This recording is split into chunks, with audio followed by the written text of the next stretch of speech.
So a lot's happened since we last spoke, and I just wanted to sort of catch everybody up on where we are, what's going on, and what the next few days look like, and all of that, and certainly take some questions, but a lot of rumors flying around. So I just want to start with there was an additional positive test from the weekend. It was confirmed in the last few days. It was a staff member, so that brings the total to 18, which is 10 players and 8 staff.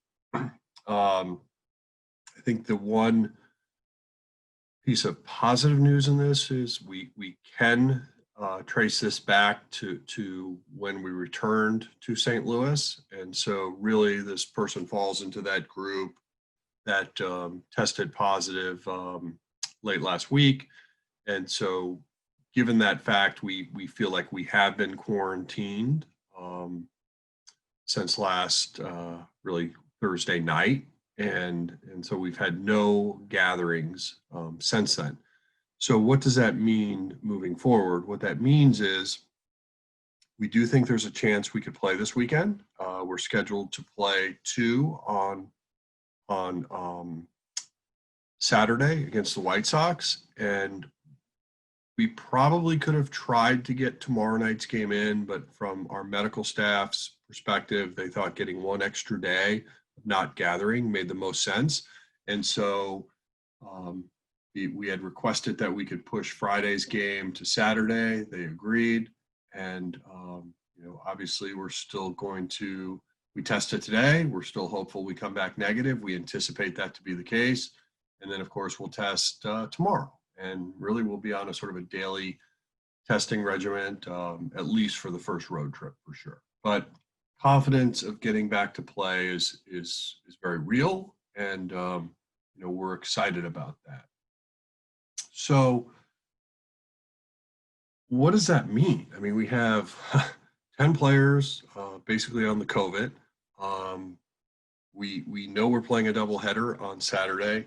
So we have a lot going on. And so what's going to happen from a roster standpoint, I just want to touch base also on that, because needless to say, over the next few days, there's going to be a lot of moves. But I can tell you that we will place Gomber on the COVID IL today. I do want to touch on that. He does not have COVID, but through our contact tracing, he was identified as someone that could be at risk. And so he's been quarantined this entire time, and putting him on the COVID IL will allow him to pick up a baseball tomorrow, and we'll use the weekend to get him ready, and hopefully we can activate him by early next week. So it's somewhat of a strategic move, but it's also because he's been dormant since we returned from Milwaukee.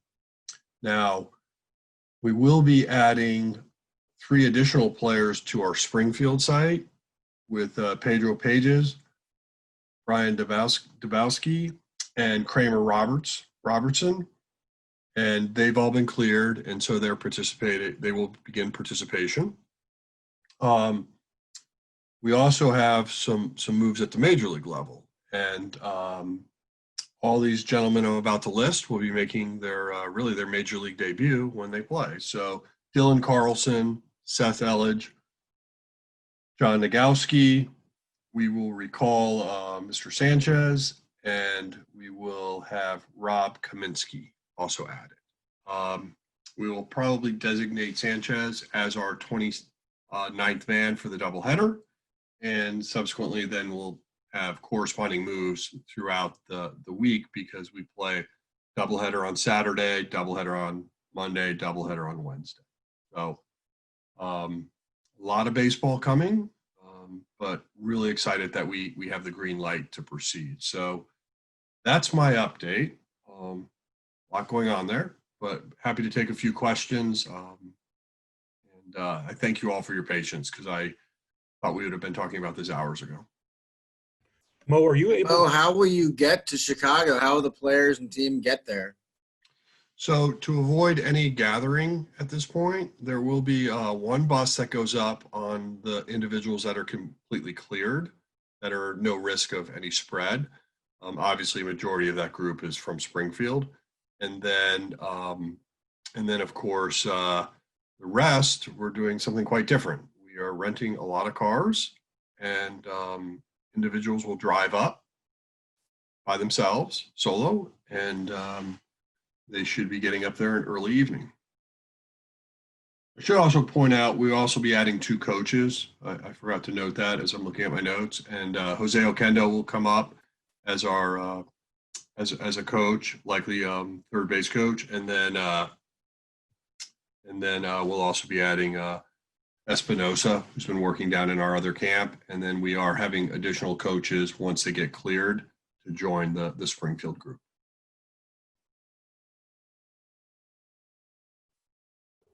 Are you at liberty yet to say who those other coaches are? Not yet, because I want them to clear first. And that's a process.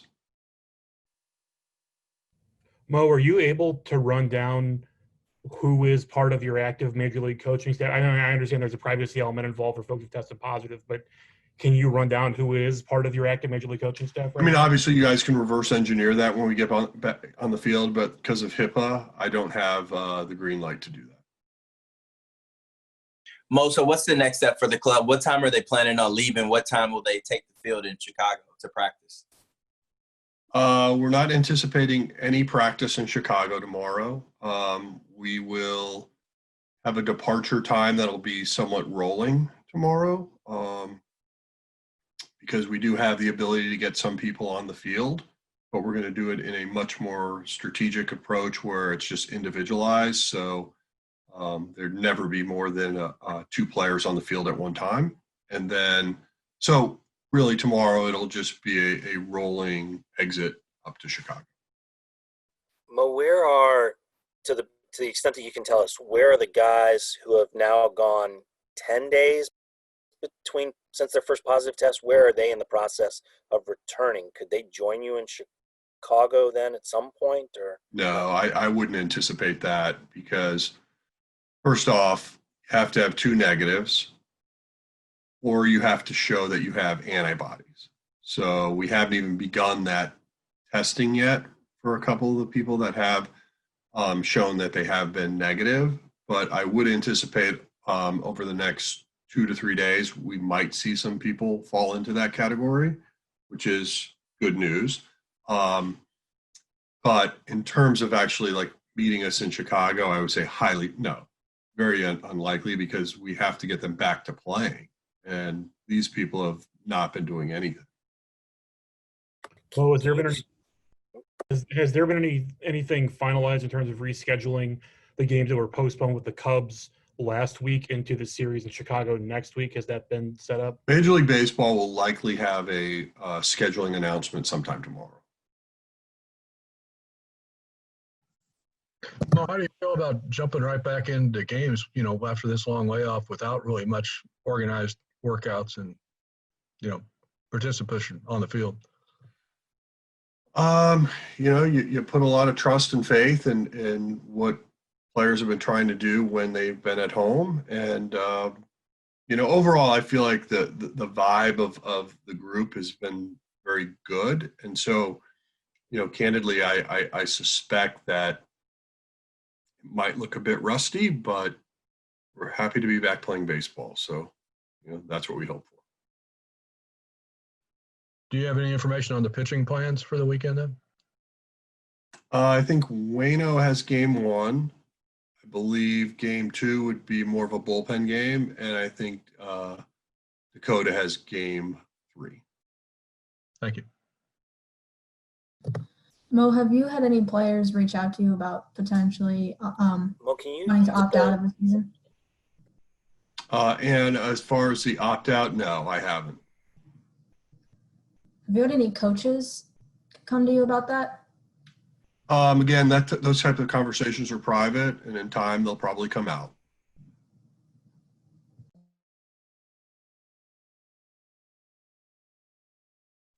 Mo, can you at all describe sort of the routine you guys established over, I guess, the last 2 days of trying to get pitchers some work at the ballpark and how Yeah, it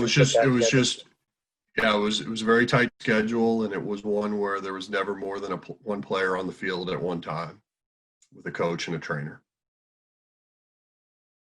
And, I commend Schulte and his staff for figuring out a way to make it work, because it was very different, but at least we got some movement. That seems to be key to all this. I mean, as far as like not starting cold into a doubleheader, right? Right. I think like you couldn't just not do anything and go play. Then you risk possible baseball injuries, which, given where we are right now, we just can't afford that.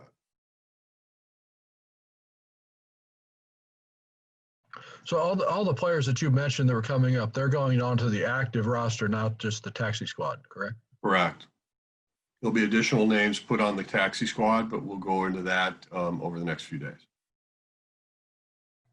Mo, it's just sort of the mechanics of all this. Am I understanding this correctly, that when a player is placed on the COVID IL, he is not automatically taken off the 40-man roster, but you have the option to make that decision for that player, correct? That's correct.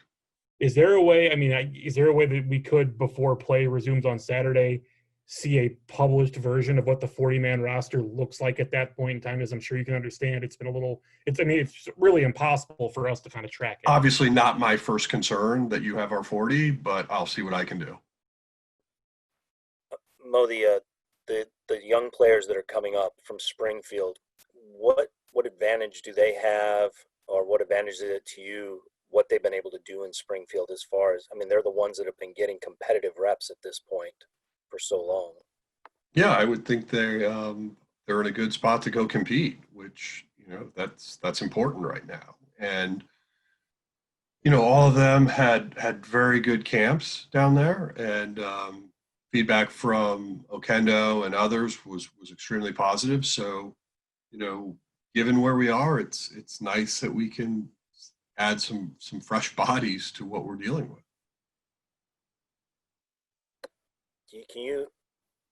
We've asked obviously a lot about Dylan's promotion, and you've often said that when he arrives, he's going to play. Obviously, circumstances are a lot different than maybe you would have scripted for him. What can be expected of his opportunity here? I would imagine he's going to play, just like I stated all along. Mo, I apologize if you mentioned this in your beginning statement, but is the staff member who recently tested positive, is he asymptomatic? As of right now, he's asymptomatic, yes. Thanks. That's right. Mo, so that traces back to like last weekend with an inconclusive result. So how long has it been? Has it been 4 days then that you guys have gone with a clean, no new negatives? Is that how to describe that? No new negatives would be 4, yes. Or no new positives. Sorry, no new positives. Thank you. Complete negative. But did you guys look up or do any research on how the Marlins handled it with their minor league calling up all those guys at once? Was that part of your research at all? I'm curious. Yes, it was. But our depth is a lot different than theirs. So, when you look at sort of our current club as far as the active 28, even with all the COVID ILs we have, we still feel pretty good about our roster.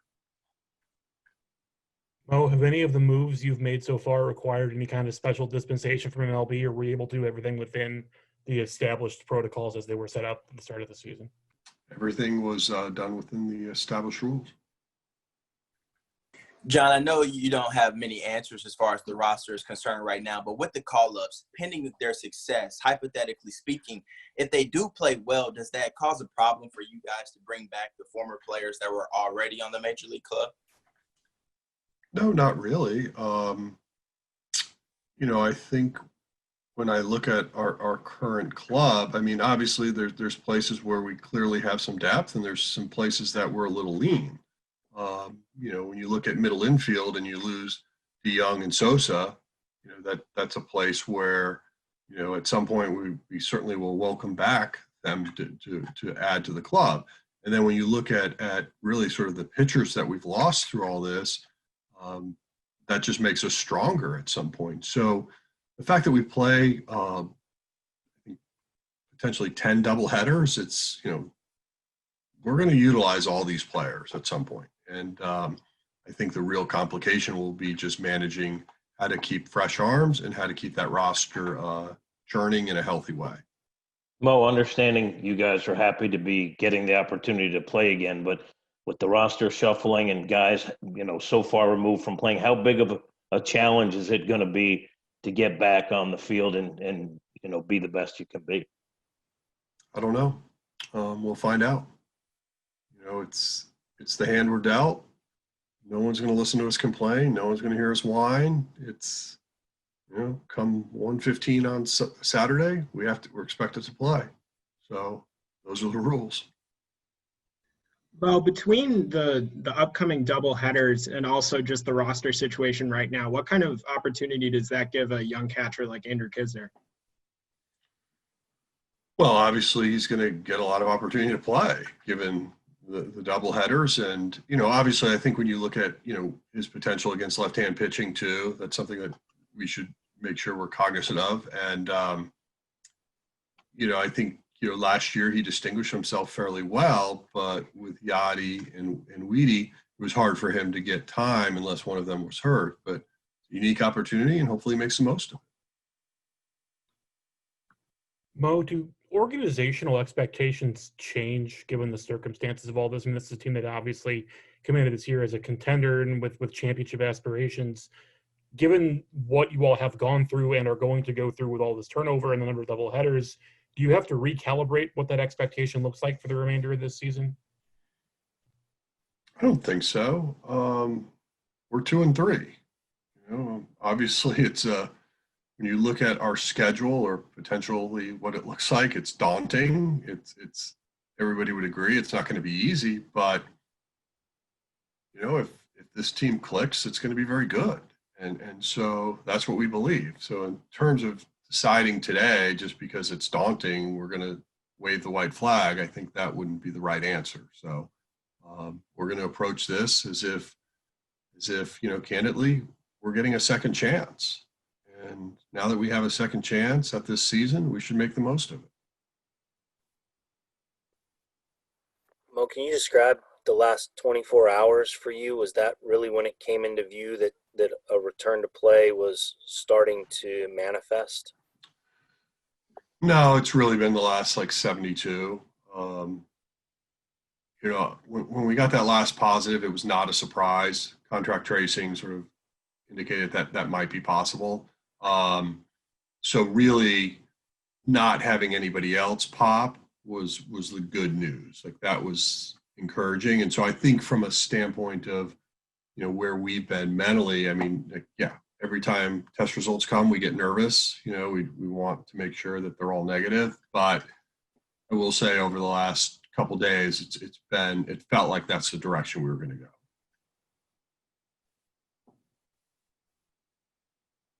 Sorry if you answered this. As far as the schedule moving forward, when will you know the finalized schedule, how many doubleheaders you guys have added and all that?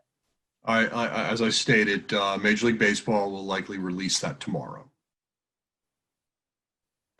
Mo, this is kind of, I guess, a fun question, but when you look at the idea of the ball players driving to other cities, does it almost remind you and the guys of maybe high school summer games? And yeah, it did up until having to get 41 cars. Yeah, that was complicated. That's when the fun went. Right. The coaches and staff members are driving themselves as well, or are they going to go on that bus with the Springfield guys? If you are part of the quarantine, you are driving a car. If you've been cleared, you're on the bus. So the next time these guys will gather will be BP Saturday then, right? Is that kind of the notion? Yeah. Okay. Will they all be in the same hotel, to ask us a silly question, in Chicago, but just staggered arrivals? Yeah. Same hotel. Yeah. You driving up too? None of your business, Rob. Okay, sorry. God. Mo, has there been any re-emphasis of the health and safety protocols and just kind of everything that it entails and the MLB protocols that they released for this season? I know that you guys obviously haven't met in person, but has there been any, Zoom conversations or maybe text messages in groups about just re-looking everything that the players need to be doing to be staying safe and healthy? Yes, all the above. And, everybody's aware that we are getting this second opportunity and we need to make the most of it. And everybody needs to be accountable for themselves, and expectations of what that looks like are going to be very high. And we will not tolerate mistakes. And I don't want it to make it seem like we are upset with where we have come from, because again, anybody could get this. It can happen to any business, any company, any team, but there still has to be a level of responsibility. And for us, our season now has been shrunk in the number of days. And so therefore the commitment has to be that much more demanding and higher than where we were 3 weeks ago.